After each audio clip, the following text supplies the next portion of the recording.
Gold trusted gold buyers తాకట్టులో ఉన్న బంగారాన్ని విడిపించి ఈ రోజు ఉన్న మార్కెట్ ధరకే కొనబడును. మరిన్ని వివరాలకు సంప్రదించండి 7710777020. ఈ రోజు తెల్లవారుజామున కర్నూలు సమీపంలో ఏసీ టూరిస్ట్ బస్సు యాక్సిడెంట్ అందరినీ షాక్కు గురి చేసింది. మరి ప్రస్తుతానికి 11 మంది అన్నారు. మరి 11 మంది సజీవ దహనమై మరి అక్కడ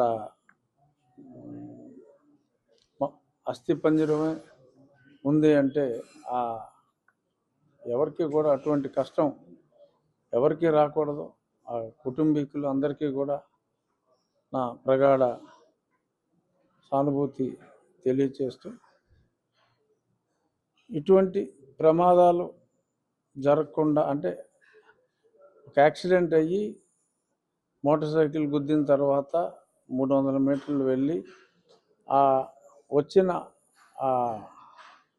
అగ్నితో మరి ట్యాంకర్ పగిలి మరి ఈ రకంగా విస్ఫోటనం జరిగింది. కొద్దిమంది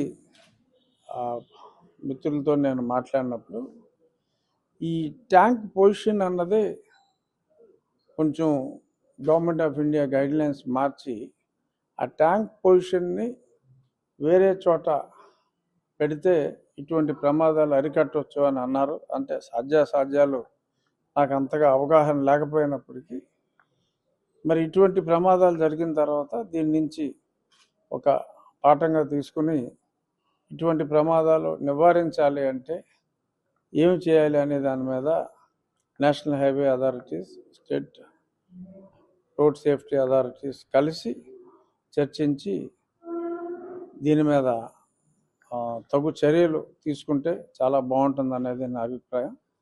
తప్పకుండా నేను కూడా ఢిల్లీ వెళ్ళినప్పుడు నేషనల్ హైవే ఈ కన్సర్న్డ్ మినిస్ట్రీ మన గడ్కరీ గారి మినిస్ట్రీ తోటి కూడా మాట్లాడి ఏమైనా ప్రమాద నివారణకు ఇంకాస్త చర్యలు ఒక్కొక్క సీజన్లో లాస్ట్ టైం మనం చూసాం ఒకేసారి ఇటువంటి బస్ యాక్సిడెంట్లు అయినాయి.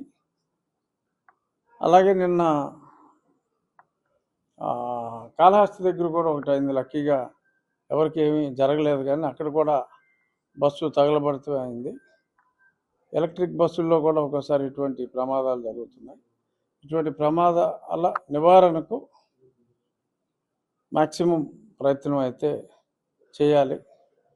అక్కడ మరణం వారి కుటుంబ సభ్యులు అందరికీ కూడా తీరని లోటు.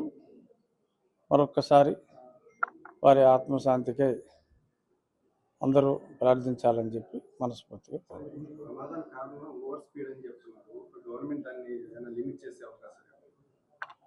అదేనండి. అంటే ఇప్పుడు వచ్చే నేషనల్ హైవేస్ మీద సర్టెన్ మినిమం స్పీడ్ కూడా వెళ్ళకపోయినా కూడా కొన్ని ఇబ్బందులు ఉన్నాయి. ఎందుకంటే ఇప్పుడు 6 లేన్ హైవేస్ అన్నీ వచ్చిన తర్వాత కొంత స్పీడు ఉండాలి, అలాగే నియంత్రణ ఉండాలి.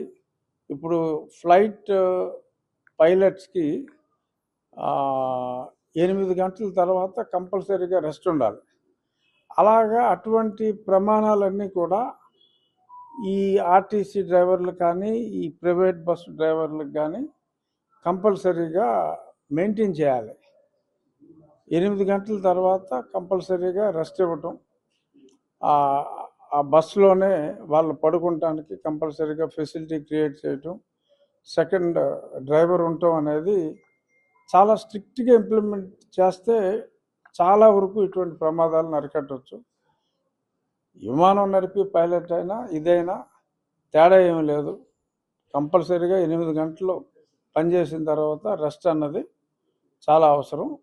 సో ఆ రకంగా కంట్రోల్ చేయాలి. ఎందుకంటే ఇటువంటి హైవేస్ మీద స్పీడ్ నువ్వు 40 వెళ్ళు 30 వెళ్ళు అంటే అది జరిగేది కాదు. తెలుగులో ఫాస్టెస్ట్ న్యూస్ ఇప్పుడు కొత్త అవతారంలో 5 సెకండ్లోనే పూర్తి వార్తా సమాచారం మీ చేతిలో. సోషల్ మీడియా ట్రెండ్స్ మీ కళ్ళ ముందుకే live TV and voice search ఆప్షన్స్తో ఇప్పుడే డౌన్లోడ్ చేయండి. యాప్ లింక్ డిస్క్రిప్షన్లో ఉంది.